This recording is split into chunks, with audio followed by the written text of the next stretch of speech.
Hello again, Ebon Pinion, back with another knife fight for you. And today's knife fight will be between a Z Hunter knife and a Smith & Wesson knife.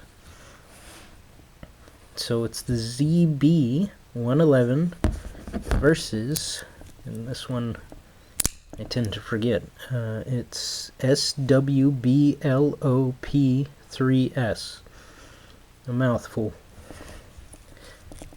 So, they're both assisted openers, both partially serrated, both liner locks, fairly similar in size and in materials as far as aluminum handle scales, full stainless liners, a one position tip down pocket clip, lanyard holes.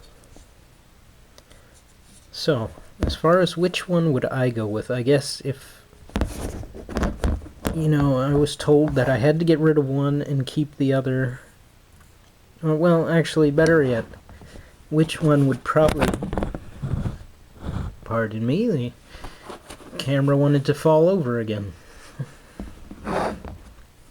But, so, second time it's done that. Anyway, as far as which one's a better knife, for me it's kind of hard to say. Safety-wise, I think I would go with this one. But at the same time, this one has good safety as well. So I don't know, it's pretty hard for me to decide. I guess I like the assisted opening on this better, but anyway, so like I said, they have similar materials. The blade steels, you got for the Z Hunter 440, and for this it's 1035, I believe. No, 4034, sorry. 4034, which I think is like slightly better than regular 440, I don't know. For sure, I haven't been able to find much information on it. But so far in my experience, it's not bad. It's pretty good. Now, let's talk about things that I like about each one. I like the pocket clip on the Smith & Wesson better. It's smaller, it rides higher, so, less is showing. If you put them in your pocket side by side, this is what it's going to happen. So I like the Smith & Wesson better in that regard. As far as assisted opening, well, with the Z Hunter you only get the flipper, and it opens very well. In the Smith & Wesson you get thumb studs, or this lever, which I prefer the lever. It opens up very nicely. They both have modified drop points with partial serrations, and Smith & Wesson's like a shallow hollow grind.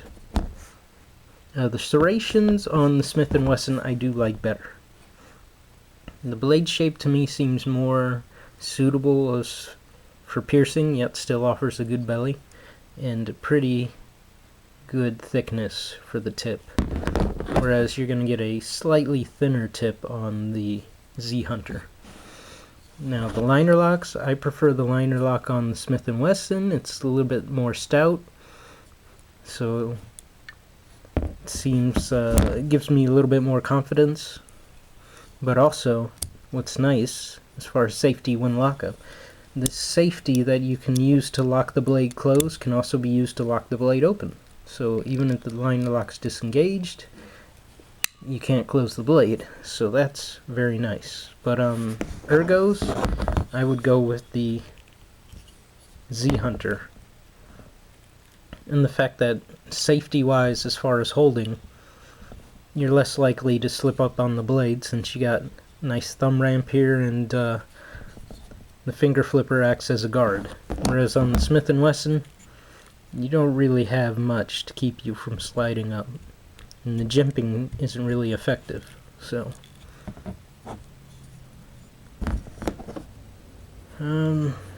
Other than that, there's not much else to say. I mean, they both have these coatings. I'm pretty sure the Smith & Wesson will do better. So far, in my experience, the coating's been pretty good. I don't know what coating it uses. They don't say. I don't know what coating this uses.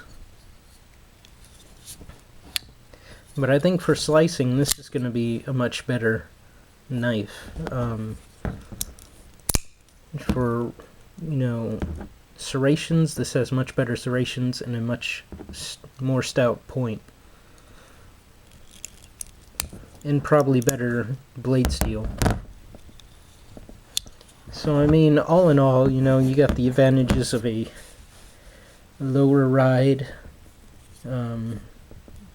different ways of opening, safety to keep it closed or double lock it open, better blade steel. I think it's better blade steel. Don't quote me on that, but I think it is. I'm not sure. But this one, feels good in hand and still very good, very fast, and inexpensive. When compared to the Smith & Wesson, it's way more inexpensive. So, I mean, there you go. You decide. I'm not sure if I mentioned it before, but feel free to leave me comments on what you think in these knife fights, But thanks for watching, and God bless.